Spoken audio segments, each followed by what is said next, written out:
In the small border town of Socorro, Texas, just outside El Paso, sits the East Wind Logistics Center, a massive 50-acre property that consists of 3 concrete warehouses totaling about 888,000 square feet. The park had previously been available for lease, but in February, 2 deeds were filed with El Paso County that indicated something was changing. One of the deeds was indicative of plans to establish drainage and stormwater plans for the property. The other was a property transfer. What was once an industrial zone developed for present and future businesses was now owned by the U.S. Department of Homeland Security. For $120 million, the U.S. government purchased the warehouses with explicit intent to turn them into ICE detention centers capable of holding up to 8,500 migrants. The transaction was as swift and stealthy as it is consequential. Socorro's mayor, Rudy Cruz Jr., went so far as to say, quote, "Nobody from the federal government bothered to pick up the phone or even send us any kind of correspondence letting us know what's about to take place," unquote. The city and county continue to explore areas where they can push back, but nothing has been able to stop the Trump administration from using El Paso as a strategic foothold in their immigration plans. Over the last year, Texas has found itself as a major piece of ICE's larger strategy to oppress America's immigrant population. The state's large area and population makes it a hotbed for ICE to develop infrastructure and manage operations in cities across the state.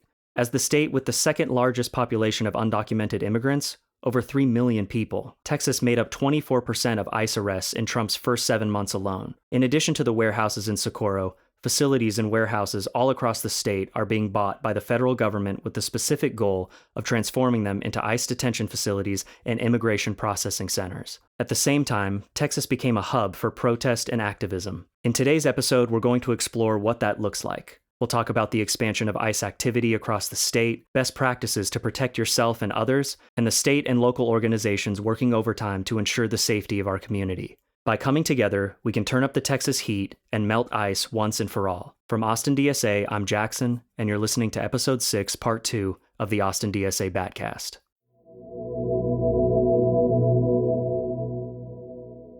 From Palestine to Mexico, these border walls have got to go. From Palestine to Mexico. What we see regarding ICE and their municipal invasion is just one layer of the larger operation that violates human and civil rights. We are witness to these arrests and kidnappings because they are recorded in broad daylight and posted on public forums. But apprehension is merely the first step. Once detained, an entirely new series of criminal activity unfolds now that someone is in ICE custody. The goal of arresting as many people as possible means that there must be an equally fervent mission to put them all somewhere.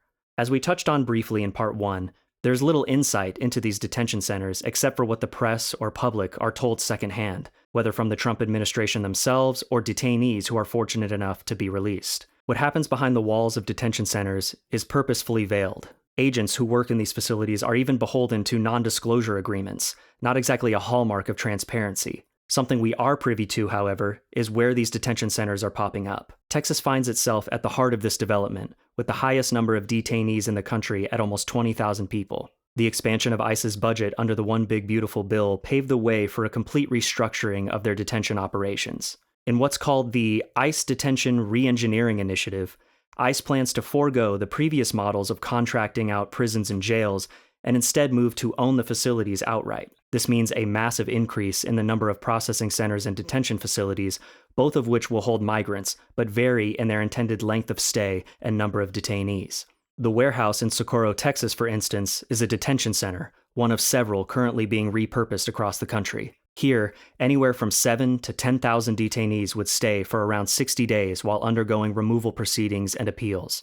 At least, that's what they say. ICE has already spent over $700 million on the repurposing of these detention centers across the country, and despite successful legal protests that has blocked the purchase of warehouses in some places, ICE manages to find buyers elsewhere. Furthermore, the federal government has managed to rig this federal-private partnership by restructuring military-level exemptions for federal contract bidding to label private prisons as pre-qualified. This means that the government can issue task orders without going through the normal bidding process. Once purchased, work can begin on the warehouse essentially right away, with a lack of transparency that would otherwise be required by law. The necessary work and infrastructure required to make detention centers of this scale functional, safe, and habitable is massive. We're talking about water, sewage, energy, fire safety, all the standards that even regular prisons are typically held to, are now regulated by the hands of the federal government putting them together in the first place. The existing detention centers are already rife with abuse and neglect, as we learned from the detention officer in Part 1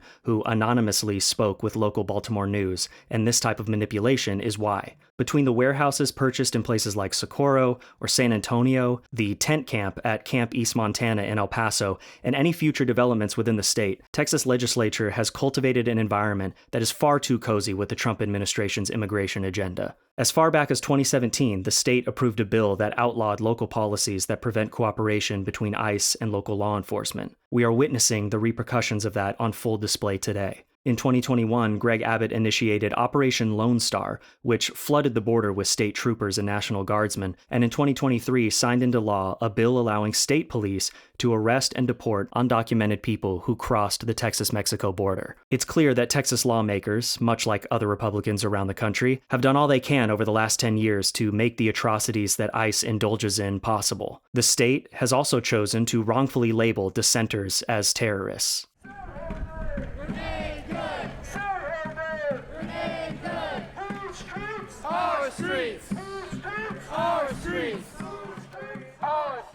Alvarado, Texas is a town of barely 5,000 people, residing in the northeastern part of Texas about an hour outside of Dallas. Amidst the silos, churches, and oil rigs sits one building that stands out among the rest. Holding up to 700 detainees, the Prairie Land ICE Detention Center was constructed in Alvarado in 2017 and has operated ever since. Like much else in the quaint country town, it has stood mostly unopposed and unobstructed as life goes on around it. But on July 4th, 2025, it became the epicenter of a conflict whose ramifications could redefine First Amendment rights in this country forever. Outside of the Prairie Land ICE Detention Center in Alvarado, Texas, roughly a dozen individuals were peacefully exercising their right to protest by holding a noise demonstration outside the facility. At some point during the demonstration, someone defected from the protest and made their way closer to the facility and began damaging property by slashing ICE vehicle tires and defacing the property itself. ICE officers would call 911 to report someone supposedly breaking into the facility. A police officer arrives on scene, sirens blaring,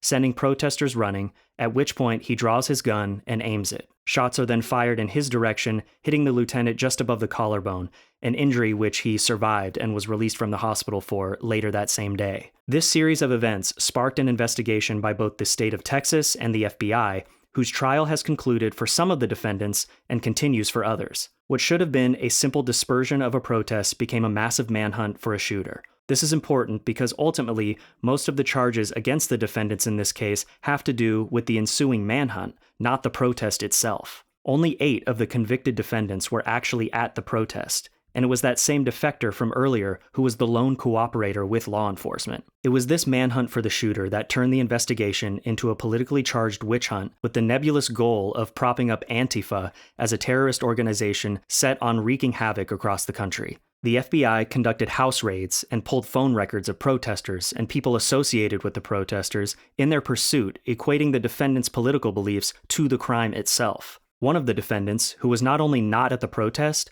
but didn't even know one had taken place, was charged and convicted of concealing evidence for loading a box of zines into their car. This is par for the course for the investigation as the federal government continued to embellish deleted signal chat messages or removed group chat members as aiding terrorism. On March 13, 2026, 9 of the 19 defendants were federally convicted of providing support to terrorists. And while the federal trial is over, a state trial is still set to occur. 3 of the defendants have just state charges, but even the ones who were federally convicted also have state charges incoming as well. If you'd like to support the defendants in their fight against fascism, check out prairielanddefendants.com. It's encouraged to donate directly to their legal fund, write letters to lift morale, and spread the word among your own communities. This alarmist and disproportionate approach to the investigation by the federal government poses a risk to individual rights that is becoming far too common in this country. ICE's presence, not just in Texas, but in every state, has emboldened this administration to take drastic measures in order to defend their fascist agenda. Nevertheless,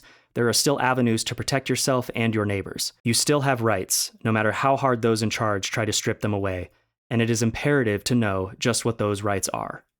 Chinga la migra! Chinga la migra! Chinga la migra! Chinga la migra! Chinga la migra!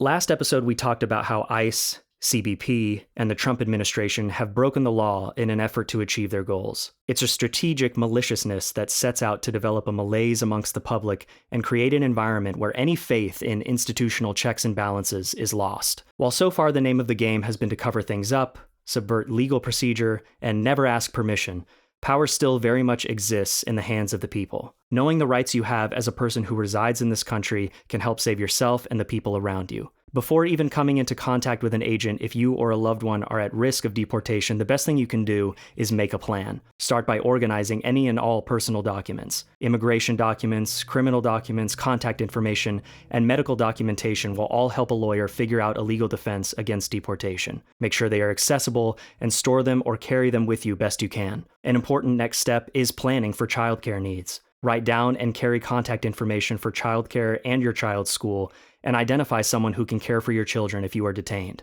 Put important documents for each child in a safe place where your emergency caretaker can get them. This may include your child's medical or school records, birth certificate, and any legal agreements you have made with your emergency caretaker. It may also be worth consulting with a lawyer about whether to grant a loved one power to make legal decisions for your child if you are detained. As it pertains to your financial needs, consult with an expert about whether to grant a loved one power to access your finances and make financial decisions. There is a special power of attorney form for financial matters. This legal document allows a loved one to do things like access your bank account, pick up your paycheck, pay bills, and use your money to pay bond. In the event that you do come to interact with an immigration agent, your response varies by circumstance. First are the rights you possess if an agent comes to your home. When communicating with ICE, you do not have to open the door. Ask what they are there for and ask for an interpreter if you need one. If ICE wants to enter, ask to see their warrant first. If they have one, ask to see it through a window or slipped under the door. A valid warrant must have at least your name and address. It will be signed by a judge, and it will also be issued by a specific court. If the warrant is valid, you must comply. An invalid warrant won't have your name or your address, and it will be signed by an ICE officer instead of a judge. It will also be issued by the Department of Homeland Security or Immigration and Customs Enforcement instead of a specific court. If the warrant is invalid, you do not have to comply. All this means is to stay calm and do not open the door for them. Unfortunately, the circumstances change if ICE agents decide to force their way in. If they do so, do not resist. Tell everyone in the residence to remain silent. If you are arrested, you have the right to remain silent and do not sign anything until you speak with a lawyer. In addition to raiding residences, ICE continues to show up at places of work. In the event that ICE appears at your workplace, ask, am I being detained or am I free to leave? If you are being detained, stay put, stay calm, stay silent, and do not say or sign anything without a lawyer present. If you are free to leave, slowly and quietly leave the area. If the answer is unclear, wait. Take a deep breath and wait for the officer to clarify the interaction. You have the right to refuse consent to a search, and you have the right to remain silent. You do not have to discuss your immigration status with anyone, such as where you were born, whether you are a citizen, or how you entered the country. If you have valid immigration documents, you should show them. Never provide fake documents. If you are arrested, say that you wish to remain silent until speaking with a lawyer. You have the right to record your interaction with immigration agents as long as you do not interfere. There may also be instances where you'll interact with immigration agents during a traffic stop. If you are pulled over and in your car, stop the car in a safe place as quickly as possible. Turn the car off, turn on the internal light, open the window part way, and place your hands on the wheel. If asked, show them your license, registration, and proof of insurance. If an officer or immigration agent asks to search your car, you can refuse, but if police see or believe your car contains evidence of a crime, they can search it without your consent. Both drivers and passengers have the right to remain silent. If you're a passenger, you can also ask if you're free to leave, and if they say yes, silently leave. By knowing and understanding your rights, you are in the best position possible to keep you and your loved ones safe under precarious circumstances. The power of this knowledge also extends to the streets.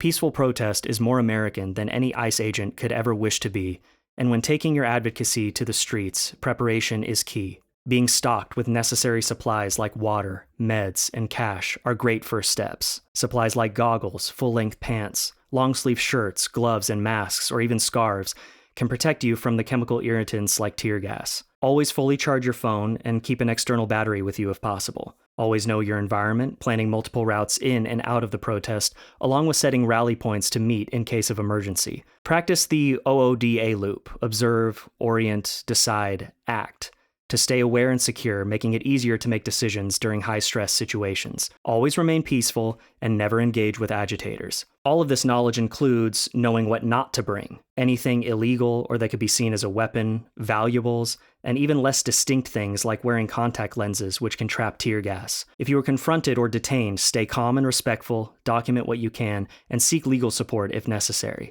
We have provided links to additional expanded resources and tools in the information sections of wherever you may be listening. These are all universal tips and knowledge that can be applied just about anywhere, but it's imperative to know what you can do to help right here in Austin. Thankfully, there are many statewide and local organizations to choose from working tirelessly to provide relief, legal aid, and policy change. Orgs like Casa Marianella welcome displaced immigrants and promote self-sufficiency by providing shelter and support services. In addition to shelter, Casa offers access to legal and medical resources, food, clothing, English classes, and other essential services. Today, Casa Marianella includes an adult shelter, Posada Esperanza, and a family shelter, Abri Lumiere, serving an average of 325 immigrants and asylum seekers each year. Groups like RACES, Justice for Our Neighbors, and Texas Civil Rights Project seek to deliver legal and social services to people and families who want to put their roots down in the U.S. Families with legal representation are up to 10 times more likely to have favorable outcome in immigration court than unrepresented families, and these legal advocacy groups help give them a real chance. With a belief that law is downstream from culture, they also engage in rights advocacy, impact litigation, and storytelling to uplift the voices of those most impacted in order to move the American public in a positive direction. You can sign up to volunteer and donate directly at their websites linked in our description boxes. These organizations offer so much and are still just one part of a larger community strategy for action. Action like joining rapid response networks help communities track ICE activity, provide support during raids, and mobilize volunteers quickly. The Austin Sanctuary Network Deportation Defense Hotline and ICE Out of Austin Defense Hotline are great places to start. Similar to what we have discussed in our Austin Against Apartheid episode, cross-movement alliances are key in broadening coalitions. Joining and participating in labor unions and community organizations that are not specific to immigration also help expand the fight for racial justice. Beyond participation in groups and organizations, there's also plenty to be done at the individual level. One of these is relentlessly engaging in political pressure campaigns.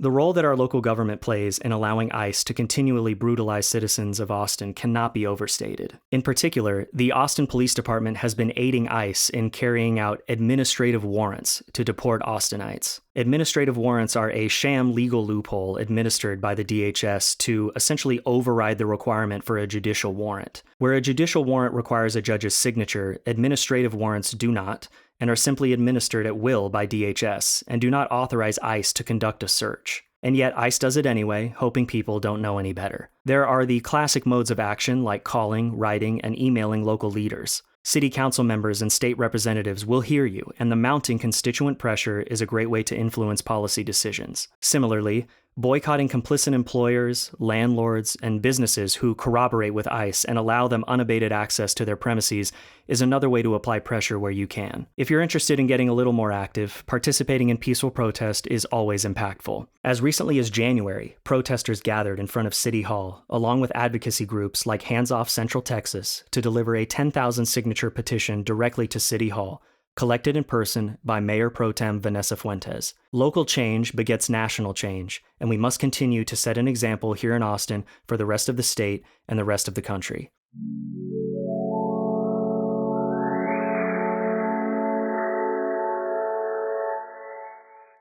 In an interview with PBS in 2019, Steve Bannon, Trump's former chief political strategist, discussed his flood the zone strategy of politics. Quote, "All we have to do is flood the zone.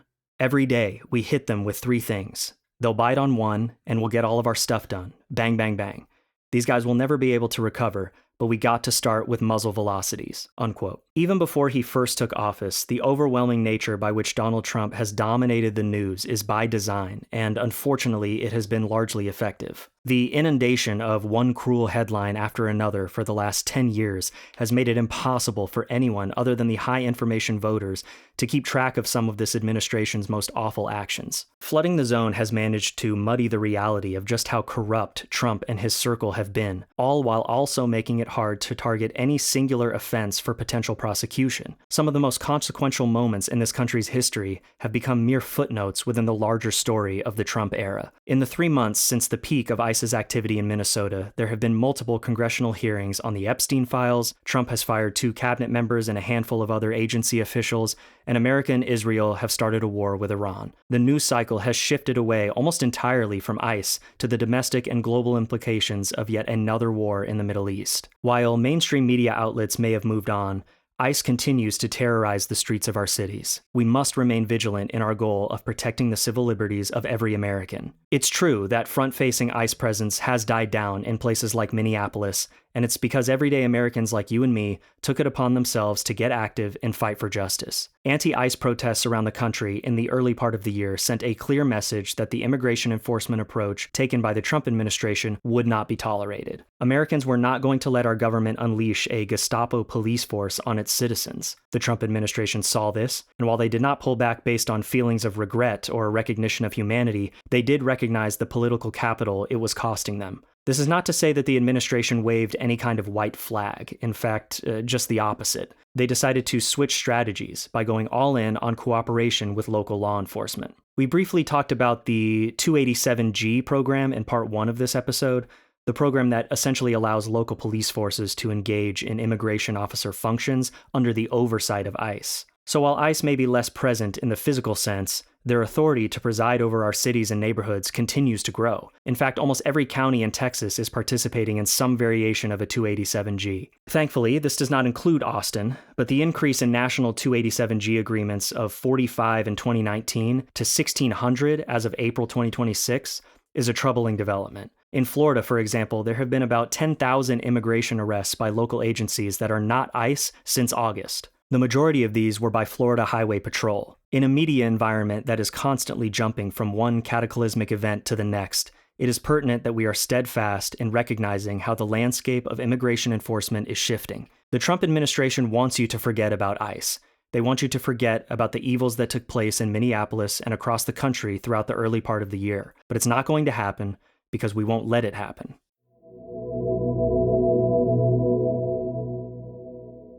So where are we now, and what can we do? While the Trump administration has made claims that ICE activity is tampering down in recent months, they've engaged in no concrete action of the sort. Each day, ICE continues to illegally harass, arrest, assault, and detain immigrants across the country. We must come together and fight to save our neighbors. Join Austin DSA and get involved with like-minded people putting their best foot forward. Sign up for our newsletter and the newsletters of your local leaders and advocacy groups to stay up to date on the latest news and initiatives surrounding ICE and immigration. Continue to educate yourself and those around you on best practices. Knowledge is now power like never before. Taking action comes in many forms, all of which serve to make a difference. In solidarity, thank you for listening to our 2-part feature on ICE, and we will see you in our next episode.